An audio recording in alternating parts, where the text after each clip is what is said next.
Let's begin with an overview of the pen tool.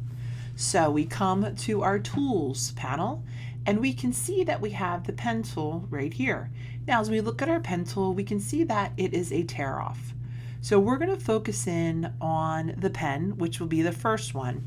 As we take a look, we have the pen tool, we have the add and anchor point tool, the subtract and anchor point tool, delete an anchor point, and we also have the anchor point tool, when we want to shift and move an anchor point. So we begin with the pen tool. And what we want to note is when we are starting a new path, we will always see the asterisk symbol. That means that we are starting a new path. So I click, I click, I click. If my smart guides are on, I can tell when it's lining up.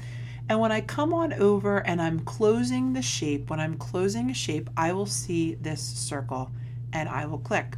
Now a little bit about the smart guides. If your smart guides are not turned on, you will find them by coming to View Smart Guides.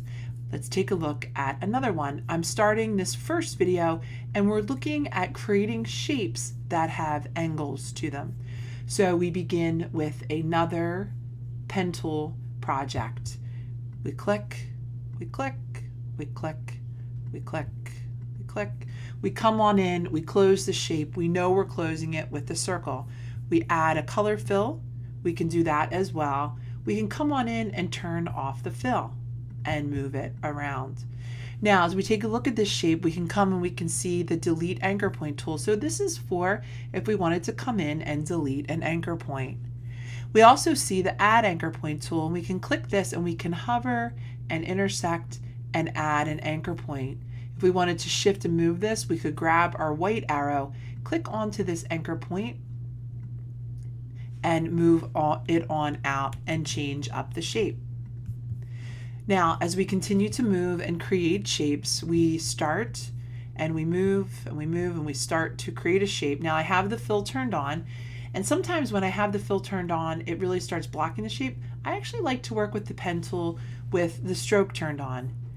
Now, let's say I come on over, I make another point, and then I start working on something else, and I don't have a closed shape. So I say to myself, I want to close the shape. How do I go about doing that? This is what we do. We begin, we grab our pen tool. Now we know that we're about to start a new path because we see the little asterisk.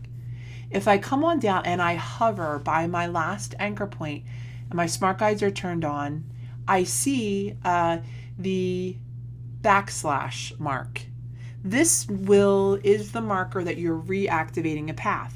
So I click, I can see that my path is reactivated because I can see that my anchor points are highlighted, and now I can click and I can close my shape. So in this video, we've gone over how we go about creating and closing shapes, and we just have looked at shapes with angles to them. And what I'm doing as we create these is we're clicking, releasing our mouse, clicking, releasing our mouse. In the next video, I'm going to show you how you go about creating curved shapes with the pen tool. Thanks so much.